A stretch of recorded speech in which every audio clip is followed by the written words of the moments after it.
दोस्तों, मैं doctor Amit from metro institute Narwana से। आई होप आप सब बढ़िया होंगे और इस कोविड-19 के इस महामारी से बचे हुए होंगे। जल्दी वैक्सीन आ रही है। मैं थोड़ी गाइडलाइन पढ़ रहा था अपनी गवर्नमेंट की और खुशखबरी है कि जल्दी ही आ रही है। होप सो जितना जल्दी आए उतना ही बढ़िया है। और आप लोग भी सही पढ़ रहे होंगे।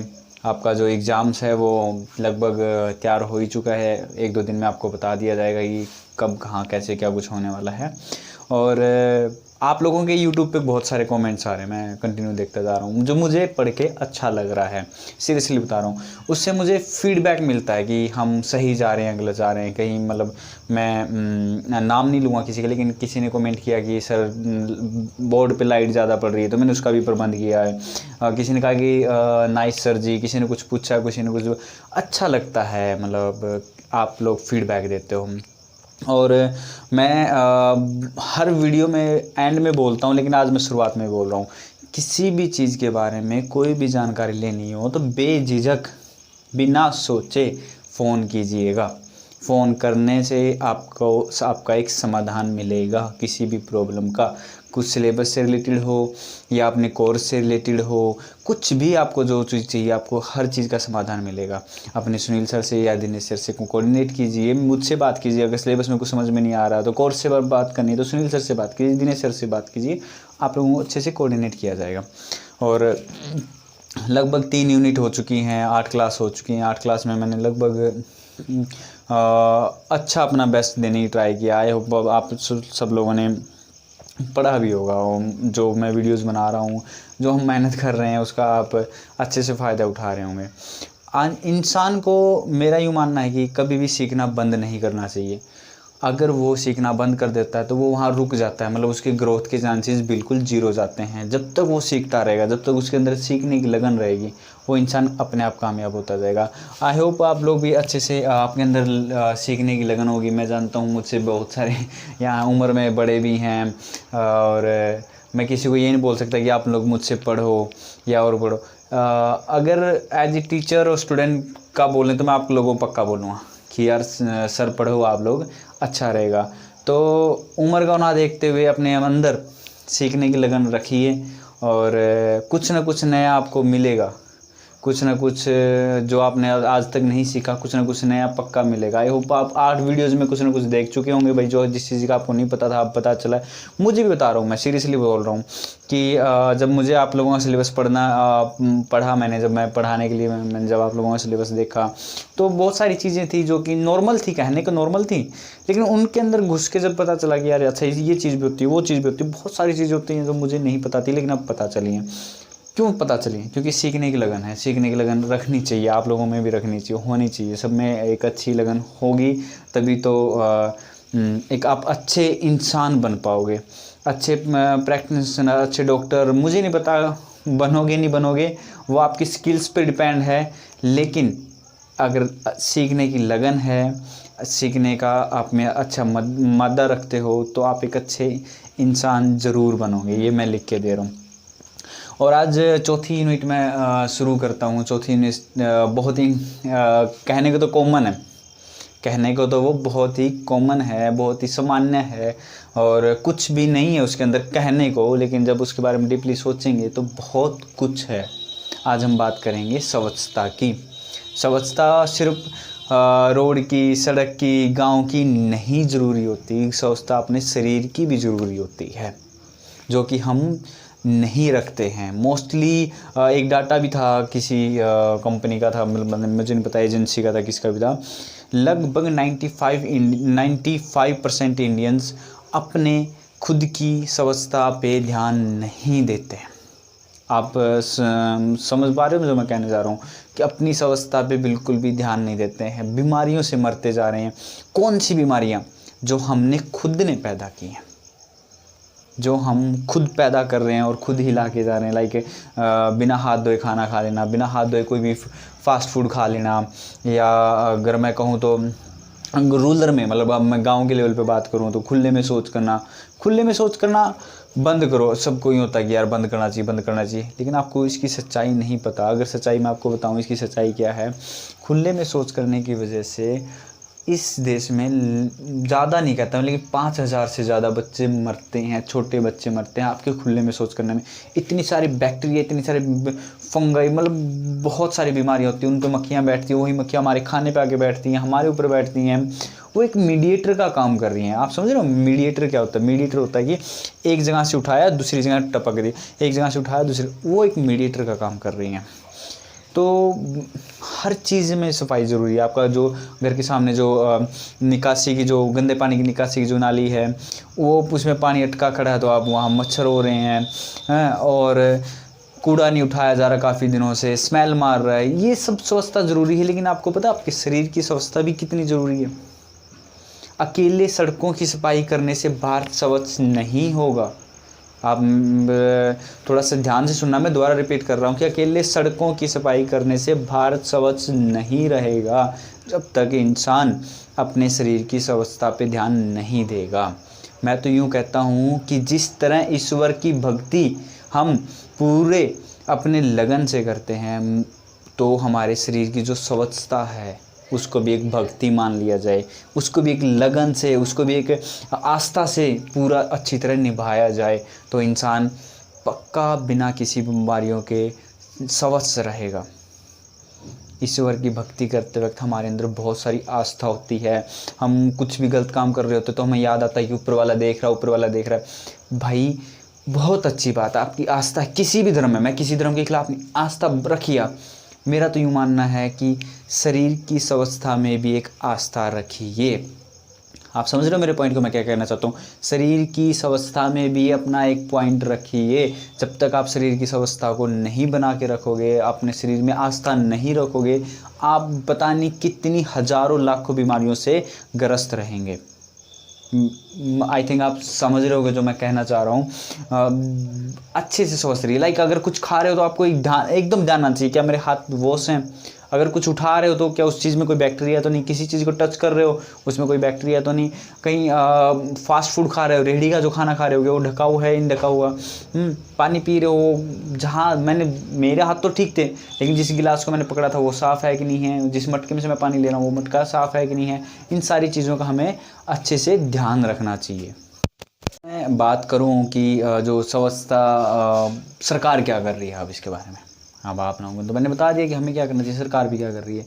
सरकार कोई भी सरकार, मैं किसी भी एक पार्टी की बात नहीं करूँगा, हमेशा कुछ ना कुछ इसने अपने एजेंडे लाए हैं, अपनी स्कीम लेके आई हैं, अपने जो भी है सोशल वर्क करवाने की कोशिश की है, तो इसमें मतलब काम किया है।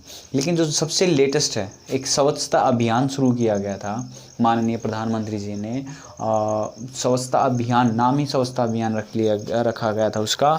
किसके बेस पे किया गया था? वो महात्मा गांधी जी के नाम पे किया गया था। ये बहुत अच्छा एक नंबर का क्वेश्चन बनता है कि स्वच्छता अभियान कब शुरू हुआ था। हमेशा ध्यान रखिए, स्वच्छता अभियान महात्मा गांधी जी के नाम पे किया गया था। उनकी जो डेट है, बर्थडे डेट है 2 अक्टूबर को, गांधी जयंती हम जिसको मनाते हैं, उस दिन को ये अभियान लॉन्च किया गया था, लोगों के सामने लाया गया था स्वच्छता अभियान। क्योंकि महात्मा गांधी जी का एक सपना था, आज़ाद होने से पहले एक सपना था कि पूरा भारत स्वच्छ रहे, कोई भी भारत में बीमारियों की वजह से ना मरे। तो उस सपने को पूरा करने के लिए अपने माननीय प्रधानमंत्री जी ने एक स्वच्छता अभियान, ठीक है, स्वच्छता अभियान एक लॉन्च किया गया था 2 अक्टूबर को। एक नंबर का क्वेश्चन बनता है, इसको हमेशा ध्यान रखिएगा। अब बात आती है कि पर्सनल केयर में क्या क्या होती है। पर्सनल केयर सबसे पहले आती है हाथों की सफाई। हाथों की सफाई करने के लिए हमें क्या करना चाहिए? खुले बहते पानी में हाथ धोने की कोशिश कीजिए। खुले बहते पानी में, लाइक टैप वाटर होता है, जो टूंटी का पानी होता है ना, उसमें धोने की कोशिश कीजिए। ऐसे नहीं किसी बर्तन में अगर ना खुला पानी मिले तो बर्तन में धोने की कोशिश कीजिए। सबसे पहले उसको हाथ को पानी के अंदर नॉर्मली मालिश कीजिए, मतलब मसलिए इनको। फिर एक साबुन लीजिए, ठीक है ना, साबुन से उसको पूरा अच्छे से रब करना, ये रब करना, ऐसा रब करना, पूरे 7 स्टेप होते हैं, ये पूरी उंगलियां ऐसे से रब करना, यहाँ तक पूरा कवर करना, ठीक है ना। इन चीज़ों का ध्यान रखना चाहिए। फिर एक अच्छे साफ टॉवल से, मतलब तौली से इनको हाथों को पोंछना चाहिए, और उस टॉवल को कोशिश करना है कि धूप में सुखाया जाए, ठीक है ना। बात ये नहीं कि हमने यूज़ कर लिया उस बाद में उस टॉवल का क्या, बात तो बनती है ना, उस बाद में उस टॉवल का क्या, उस बाद में उस टॉवल को धूप में सुखाना चाहिए जितना हो सके। अब तो सर्दियाँ आ रही हैं, सर्दियों में मोस्टली क्या करना चाहिए, जितने भी हम रज़ाई है या फिर कंबल हैं या जो भी हैवी जो भी ओढ़ने का जो यूज़ कर रहे हैं, उसको 2 या 3 दिन में या 4 दिन में धूप में सुखाना चाहिए, क्योंकि उसके अंदर मतलब एलर्जी के बैक्टीरियाज होते हैं, फंगाई होते हैं, वो पनपने की ज़्यादा होते हैं। कि आपने देखा होगा कि मतलब एलर्जी सर्दियों में बहुत ज़्यादा होती है, क्योंकि वो रज़ाई में पड़े पर उनको एक अच्छा इन्वायरमेंट मिलता है। किसी भी बैक्टीरिया का फेवरेट इन्वायरमेंट होता है 25 से 26 डिग्री का। ये भी एक नंबर का क्वेश्चन बन रहा है ना, किसी भी कोई भी बैक्टीरिया तो उसका फेवरेबल मतलब उसका सबसे अच्छा लगने वाला इन्वायरमेंट। अच्छा लगने से मतलब है कि वो किस इन्वायरमेंट में किस टेम्परेचर पे वो पल बढ़ रहा है, अपनी गति ग्रोथ कर रहा है, वो होता है 25 से 26 डिग्री का। तो जो रज़ाई का होता है वो भी इतना ही होता है, रूम टेम्परेचर होता है ना अपना, वो होता है। तो ये भी एक नंबर का क्वेश्चन बनता है कि कितने डिग्री, 25 या 26 डिग्री का होता है, तो उनको भी साथ में रखना चाहिए। बाद में आती है कि हैंड सैनिटाइज़र यूज़ करना चाहिए। सैनिटाइज़र अभी लोगों को पता सैनिटाइज़र बोलते हैं बहुत सारे लोग, इसी को अभी भी सैनिटाइज़र बोल रहे हैं। सैनिटाइज़र नहीं होता भाई, सैनिटाइज़र होता है। सैनिटाइज़र मतलब हम तो बहुत लंबे टाइम से यूज़ कर रहे हैं। मैं मेडिकल फील्ड में कम से कम मैं आ गया था 7 साल पहले आ गया था मेडिकल फील्ड से, तो हम तो काफ़ी लंबे टाइम से उसके भी यूज़ करने के तरीके होते हैं, उसके भी यूज़ करने के तरीके होते हैं। नॉर्मल नहीं लगाते हम उसको, यूज़ नहीं करना चाहिए। उस इंसान को तो बिल्कुल ही यूज़ नहीं करना चाहिए जो हीट के पास रहता है, जो आग उग का काम करता है, क्योंकि उसमें हल्का सा अल्कोहल होता है। अल्कोहल हमेशा आग जल्दी पकड़ता है, ठीक है ना। तो इस चीज़ को ध्यान रखना चाहिए। उसको अच्छे से लेके पूरे कवर करना चाहिए, जितना हो सके उतना उसको लगाना चाहिए। सैनिटाइजर अल्कोहल बेस्ड होते हैं जितने वो यूज़ करने चाहिए। अब आती है कि भाई हमारी स्वच्छता क्यों ज़रूरी है। देखो आमजन से मैंने बता दिया आमजन की स्वच्छता क्यों ज़रूरी है, लेकिन हमारी क्यों है। आपने कभी सोचा हमारी क्यों है। मैंने एक एग्जांपल अभी दिया था 3-4 मिनट पहले, जो मतलब 3-4 मिनट पहले एक वीडियो में इसी वीडियो में दिया था कि खुले में सोच किया हमने, मतलब खुले में सोच किया। उस पर जो मक्खी बैठी है, ये मक्खी बैठी इस पर, ये फ्लाई किया, मतलब इसने उड़ान भरी और अपना जो खाना है उस पे आके बैठ गए। गंदी चीज़ अच्छी पे बैठ गई। अब आप सोच रहे हो हमारी स्वच्छता क्यों ज़रूरी है। थोड़ा सा टिपिकल है ये, थोड़ा सा डिफ़िकल्ट भी है, टिपिकल भी है। आप लोगों को बताता हूँ क्यों है। पेशेंट आया मेरे पास, मैंने उसको ट्रीट किया, अपने हाथों से देखा, उसको इंजेक्शन दिया या जो भी लगाया मैंने और लगाया। पेशेंट गंदा था। पेशेंट मतलब उस तरह से गंदा नहीं, उसके कपड़े वपड़े से। पेशेंट को कोई ना कोई बैक्टीरिया या कोई भी फंजाई जो भी है उसके अंदर है। उस पेशेंट को देख के मैं अगले पेशेंट को जा रहा हूँ और उसको भी देख रहा हूँ, उसको भी टच कर रहा हूँ, उसको भी हाथ इंजेक्शन सेम। इसकी बीमारी इसको दे रहा हूँ। उसको तो थी बीमारी ही, लेकिन उसको वाली भी उसको दे दी मैंने। अब देखो, अब एक पर्सन के बैक्टीरिया, सेकंड पर्सन बैक्टीरिया, मेरे पास कितने हुए 2 बैक्टीरिया। ये किसके पास जाएंगे, थर्ड के पास जाएंगे।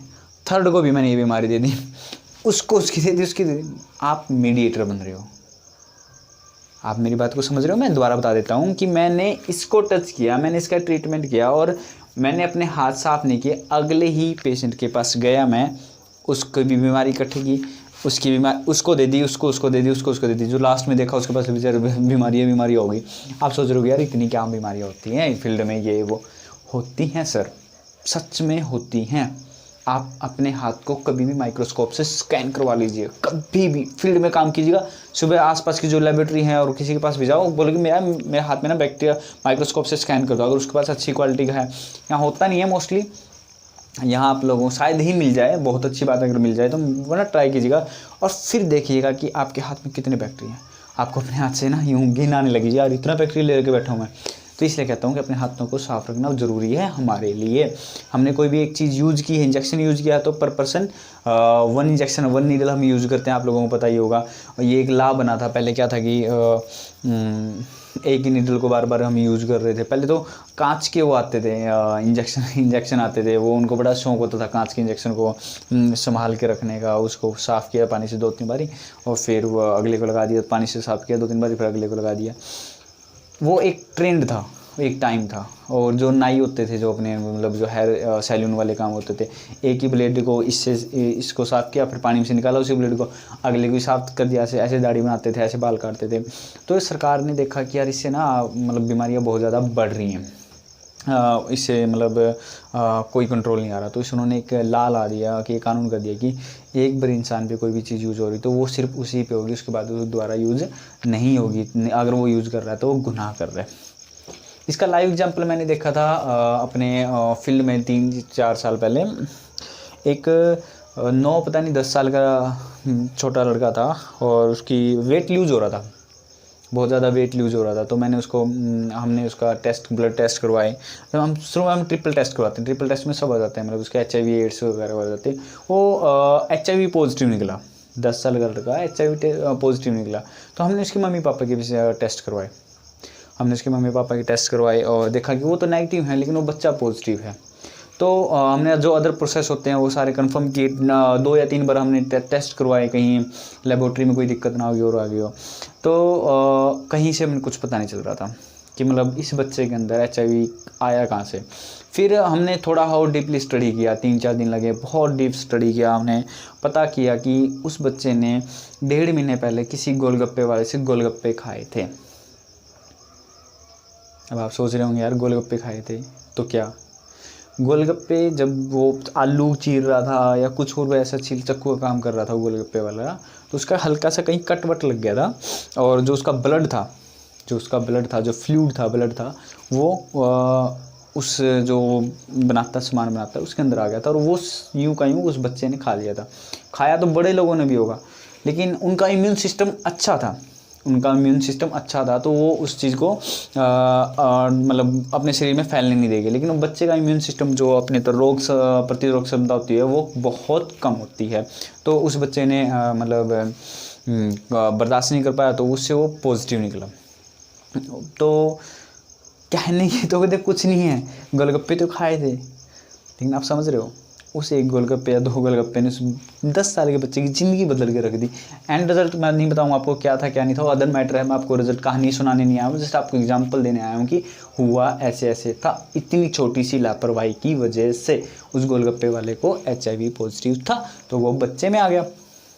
फिर आप समझ रहे हो मैं क्यों बोल रहा हूँ बार बार कि हमारी स्वस्थता ही सबसे ज़रूरी है। जब तक हम खुद स्वस्थ नहीं रहेंगे तो क्या सड़कों को स्वस्थ रखेंगे, क्या अपनी गलियों को स्वस्थ रखेंगे, नहीं रख पाएंगे भाई जब तक हम खुद स्वस्थ नहीं है। मेरे को पता है मैं कितनी बीमारी लेकर आ रहा हूँ, मैं हर रोज़ नहीं नहा रहा, मेरे कपड़े मेरे पता है कितने स्मेल मार रहे हैं, अच्छे जो अपना पाउडर होता है मतलब उसमें नहीं, वो सर्फ होता है, सर्फ बोल देते हैं, उसके अंदर नहीं धुलाई हो रहे हैं। तो जब तक मैं शरीर की अच्छी स्वस्थता नहीं रखूँगा तो मतलब मैं कामयाब नहीं होऊंगा। हाँ, तो इस अवस्था मैंने बता दिया आपको किस तरह इंपॉर्टेंट है, और जितने सामान हम यूज़ कर रहे हैं उसका अलग अलग होना ज़रूरी है। एक होती है PPE किट, आपने लॉकडाउन में अभी सुना होगा PPE किट, आपने बहुत सुना होगा। PPE किट क्या होती है, कभी सोचा आपने? यार आपके अब दिमाग में आ रहा होगा ना, वो मतलब मेडिकल वाले आते हैं, सैंपल लेने आते हैं, पूरा कवर करके आते हैं अपने आप को, वो चीज़ होती होगी। हाँ, होती वही है, लेकिन इसकी जो डेफिनेशन है पर्सनल प्रोटेक्टिव इक्विपमेंट। इसके अंदर 6 से 7 चीज़ें आती हैं। सबसे पहले आता है अपना मास्क, फिर ग्लव्स, फिर अपना गाउन जिसको हम बोलते हैं, फिर आता है शूज़ कवर, ब्लू कलर के शूज़ कवर होते हैं, फिर हेयर कवर करने का आता है, फिर आइज़ कवर करने के लिए स्पेक्स आते हैं, फिर ग्लास शील्ड आती है। आपने अभी देखने को मिल रही होगी आपको ये सारी चीज़ें कोरोना में। ये चीज़ें पहले भी होती थी, कम यूज़ करते थे क्योंकि इन्फेक्शन ज़्यादा नहीं था, वायरस ज़्यादा नहीं थे, लेकिन अब ये वायरस बढ़ गया तो इन चीज़ों का सामने आना हुआ है। ये चीज़ें पहले भी होती थी। PPE किट में अकेले वो गाउन जो होता है ब्लू का मैंने थे वो नहीं होता। PPE किट में पूरी चीज़ें होती हैं, आपका फेस मास्क, आपकी ग्लव्स, आपकी फेस शील्ड, आपका हेयर कवर करने का, आपके शूज़ कवर करने का, सारी चीज़ें आती हैं। तो उस चीज़ को भी आप यूज़ कीजिएगा, अच्छा बच के रहेंगे, पेशेंट से बच के रहो आप। और आई होप मैं बता चुका हूँ कि क्यों ज़रूरी है स्वच्छता स्वास्थ्य के लिए, इसलिए ज़रूरी है। और अब मैं बताऊं कि बालों की सफाई क्यों ज़रूरी है। ये जो बाल होते हैं, ये जो मेरे बाल हैं, ये इनकी सफाई क्यों ज़रूरी है। एक बुक है, बुक नाम मेरे को अभी ध्यान नहीं है, उसके अंदर लिखा गया था कि अगर शरीर में कोई अच्छा प्रोटेक्टिव एलिमेंट है, प्रोटेक्टिव कोई टिश्यू है, टिश्यू बोलेंगे हम इसको, कोई अंग है, तो वो है बाल। जो भी जितने अच्छे बालों का धनी होता है वो उतना स्वस्थ रहने के चांसेस उसके ज़्यादा है। अब आप सोच रहे होंगे यार बालों का इससे क्या, कई सोच रहे होंगे हाँ सही बोल रहे हैं, क्योंकि उनके दिमाग में इमेज बन गई है कि अब बाल जो अपने सरों के बाल होते हैं एक अच्छी लेयर बना के रखते हैं पूरी त्वचा पे। त्वचा में होते हैं छिद्र, पोर, छोटे छोटे छिद्र होते हैं, बैक्टीरिया उससे भी छिद्र होते हैं, तो उसमें घुसने के चांसेस होते हैं। लेकिन अब अच्छे बाल हैं, शरीर पे अच्छे बाल हैं, तो वो अच्छे से प्रोटेक्ट करके रखते हैं। इनकी स्वच्छता भी बहुत ज़रूरी है, इनको साफ़ रखना बहुत ज़रूरी है। अभी मतलब मैं पिछले कुछ दिनों से रेस्ट पे हूँ घर पे, 15 से 20 दिन से मैं अपने घर पे रेस्ट पे हूँ। अगर जिस दिन मैं अपनी ऑन फील्ड जाऊँगा, अपनी ड्यूटी करूँगा, तो मुझे ये भी मतलब साफ़ करवानी पड़ेंगी, क्योंकि इनको मैं स्वच्छ नहीं रख सकता डेली में। इनको मतलब हर घंटे घंटे में इनको साफ़ नहीं कर सकता, इनको साफ़ नहीं कर सकता। इससे हम क्या करते हैं कि मतलब अपन इनको मतलब क्लीन शेव रखते हैं। सब चीज़ों का हमें प्रॉपर ध्यान रखना चाहिए, कौन सी चीज़ें हम क्या क्या कर रहे हैं। बहुत छोटी छोटी बारीक चीज़ें होती हैं, स्वस्थ रहने के लिए बहुत ज़रूरी होती हैं। अपने पैरों का साफ़ रखना, अपने कपड़ों का साफ़ रखना बहुत ज़रूरी होता है। ये मैंने सिर्फ आपको जो बच्चे का सिर्फ एक एग्जांपल दिया है। अगर आप कभी आप इंस्टीट्यूट आओगे, जब आप लोगों को बुलाया जाएगा, इकट्ठे बुलाया, जल्द ही बुलाया जाए। आप भी बोर हो गए होगे ना, कब बुलाया जा रहा है, कब बुलाया जा रहा है। भाई जल्द बुला रहे हैं आप लोगों को, टेंशन मत लो। आपको मैंने ढेरों एग्जाम्पल्स दूंगा, आपके पास भी एग्जाम्पल्स होंगे। मैं ये नहीं कहता है आपके पास एग्जाम्पल्स होंगे, बहुत आपके एग्जाम्पल्स भी सुने जाएंगे, मैं भी दूंगा, एक अच्छी वार्तालाप की जाएगी। अब आती है कि भाई स्वस्थ रहने के लिए सरकार ने क्या क्या कदम उठाए। ये मैंने 2-3 बताए हैं। तो बीमारियाँ कब आती है हमारे शरीर में? आती तो हमेशा ही है। अभी भी मैं अगर मैं कुछ बोल रहा हूँ, कुछ कर रहा हूँ, तो अगर मैं जैसे ये टच कर रहा हूँ बार बार, ये टच कर रहा हूँ बार बार, तो यहाँ से भी कुछ ना कुछ आ रहा है। बीमारियाँ आई ऑब्वियसली आ ही रही हैं। तो इनसे लड़ने के लिए हम क्या करते हैं? हमेशा मेडिसिन नहीं ले सकते। इनसे लड़ने के लिए हम अपनी इम्यून सिस्टम को, अपनी रोग प्रतिशत जो क्षमता है मेरी, उसको मैं स्ट्रॉन्ग करूँगा, उसको स्ट्रॉन्ग करूँगा, क्योंकि वो उन चीज़ों से लड़ेगी। ठीक है, मान लिया कि एक किला है, ठीक है, किले के अंदर हैं 50 सैनिक, ठीक है, बाहर से आए 25 सैनिक, तो ऑब्वियसली किले के सैनिक उन पे भारी पड़ेंगे, मतलब ये किले का सैनिक जीत जाएं। अगर ये बाहर से 25 की जगह 125 आ गए, तो कौन जीतेगा? ये जीतेंगे। तो इसलिए हम क्या करते हैं, इस किले को और भी मजबूत करते हैं। हमारा शरीर एक किला ही है, इसके अंदर जो क्षमता है उसको हमेशा मजबूत करते रहना चाहिए। अच्छा खाना खाते रहना चाहिए, अच्छी हैवी प्रोटीन डाइट लेनी चाहिए। अगर किसी की डाइट ख़राब है, किसी की डाइट नहीं बन रही, तो फ़ोन कीजिए भाई, मैं डाइट आपको बताऊँगा कि इंसान की किस डाइट, किसी डाइट बनती है उसकी कैलोरी के अकॉर्डिंग, कितनी वो कैलोरी बर्न कर रहा है, कितनी वो कैलोरी ले रहा है। अगर वो बर्न कर रहा है 500 कैलोरी बर्न कर रहा है, खा कितना रहा है, 200 कैलोरी रहा है, तो मतलब उसका इम्यून सिस्टम बहुत कमज़ोर चलता जाएगा।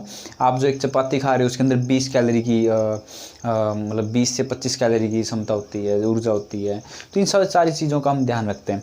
तो सरकार ने जो इम्यून सिस्टम है, जो रोग प्रतिरोधक क्षमता है, उसको बढ़ाने के लिए सबसे पहले कदम उठाया गया 1985 में। ये क्वेश्चन बन रहे हैं। आप बोलोगे कि सर तो सिर्फ लेक्चर दे, नहीं, क्वेश्चन बन रही हैं। कब सबसे पहला कदम कब उठाया गया? 1985 में। तो सरकार ने बच्चों की इम्यून सिस्टम को मजबूत करने के लिए कब कदम उठाया? 1992 में। ठीक है, जो बाल रोग स्वच्छता अभियान जो छेड़ा गया था, स्वस्थ रहने के लिए, इम्यून सिस्टम को करने के लिए। और करंट में ग्रामीण लेवल पे कौन सा अभियान छेड़ा गया, कब छेड़ा गया? 2005 में। मानव ग्रामीण कल्याण, कुछ ऐसा नाम है, आपको बुक में पक्का मिलेगा।